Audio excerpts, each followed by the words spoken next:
everyone, and thank you for joining my presentation. My name is Elizabeth Hughes, and today I will be presenting my case study action research project titled Enhancing Second Grade Algebraic Thinking Through Numberless Math Stories, a case study using Caput's framework and solo taxonomy.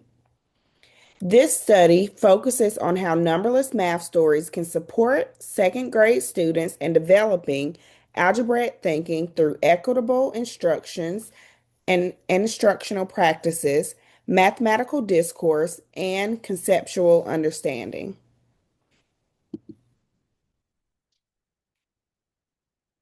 The research question that is guiding my study was, to what extent do numberless story problems support second grade students' development of algebraic thinking, especially or specifically in representing unknown quantities, reasoning about relationships, and generalizing mathematical structures as measured through Caput's framework and solo taxonomy?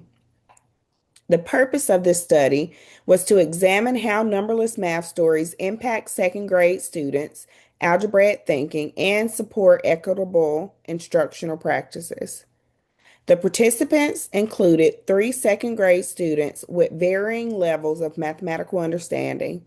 Student A demonstrated emerging understanding. Student B demonstrated developing understanding, and student C demonstrated more proficient reasoning skills. This study is grounded in two theoretical frameworks. The first was Caput's framework for algebraic thinking. Caput describes algebra as reasoning about relationships, structures, and generalizations rather than simply solving equations.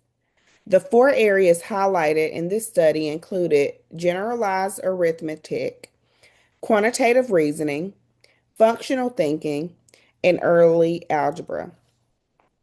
The second framework was the solo taxonomy, which describes the depth of student understanding. Students move through five levels: pre-structural, unistructural, multistructural, relational, and extended abstract. This study specifically focused on how students progress from isolated thinking towards connected reasoning and generalizations. So, my instructional approach. The instructional approach used in this study was numberless math stories. In this approach, students engage with the story context first without numbers. So they can just focus on the relationships, the structure, and the reasoning before jumping straight to computation. Students move through several phases throughout this process: understanding the story context, discussing and visualizing relationships, representing the unknowns with models, solving and reasoning about relationships, and generalizing and creating new situations. This approach supported equitable access by allowing all students to participate in mathematical thinking before the procedural strategies dominated the conversation. Within my methodology, the study utilized a case study action research design. The study took place in a second grade classroom over a 4 week span and included 12 instructional sessions. Students engaged in numberless math stories through discussions, through modeling, and reasoning tasks. The goal was to understand how numberless math stories support and develop the algebraic thinking through both Caput's framework and solo taxonomy.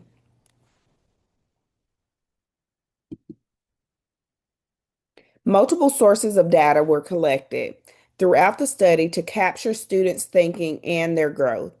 These included student artifacts, completed tasks, observation notes, video recordings, pre and post assessments, and student reflections. Using multiple data point sources allowed for more comprehensive understandings of how students understood and how they progressed through their algebraic thinking.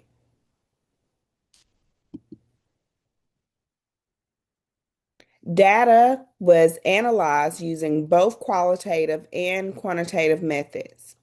Qualitative analysis focused on evidence of a few different points, and here are a few: representing unknown quantities, reasoning about relationships, generalizing mathematical structures, progression through Kaput's frameworks, and the progression through the solo levels. Quantitative analysis included scoring pre and post assessments performances using a rubric that was aligned with the solo taxonomy.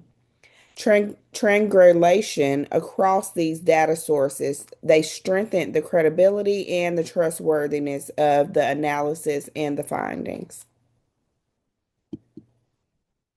So, as we get into our key findings, they indicated that numberless math stories had a positive impact on students' algebraic thinking.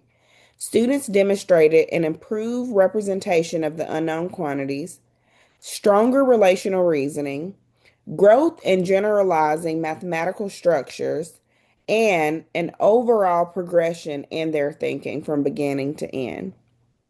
Most students progress from pre-structural or unistructural thinking towards multistructural and relational thinking levels on the solo taxonomy. These findings suggest that numberless math stories are an effective instructional approach for building early algebraic thinking. So here are a few student samples. In task one, the students focused on understanding the structure of a numberless math story before the numbers were introduced. Students discussed the situation, they visualized the story, and they predicted what information might be needed. The task revealed that students began thinking more deeply about the relationships rather than immediately just jumping straight to computation or doing what we like to call number pickers.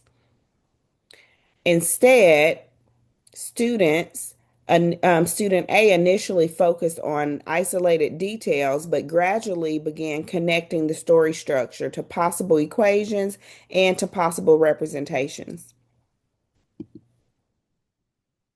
In task two, students use models and equations to solve the mathematical equation and the mathematical situations.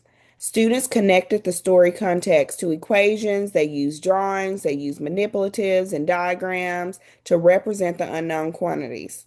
Student B demonstrated growth in relational thinking and reasoning by explaining how the quantities changed within the story and connecting models directly to those equations.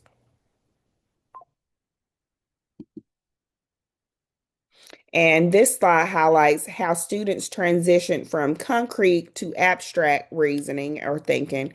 Here you can see student C demonstrated a stronger conceptual understanding while they were able to use models and equations. They were able to come together to write that written explanation and show that all together in this fashion.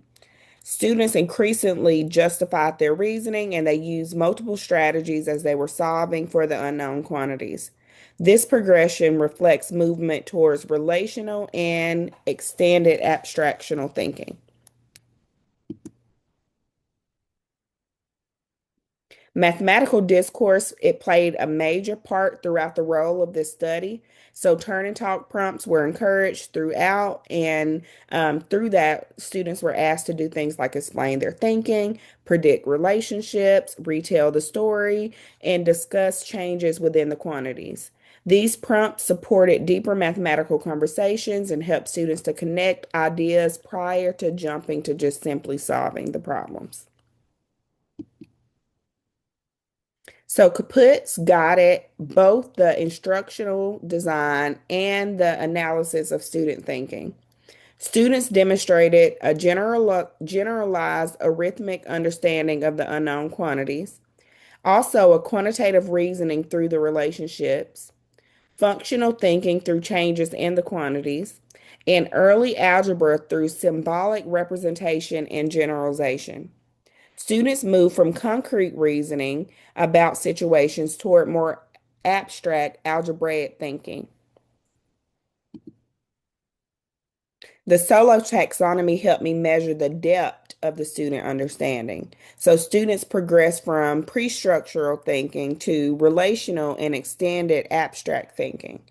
By the end of the study, many of the students demonstrated a stronger connection between the quantities, the equations, and the representations, just kind of making connections throughout.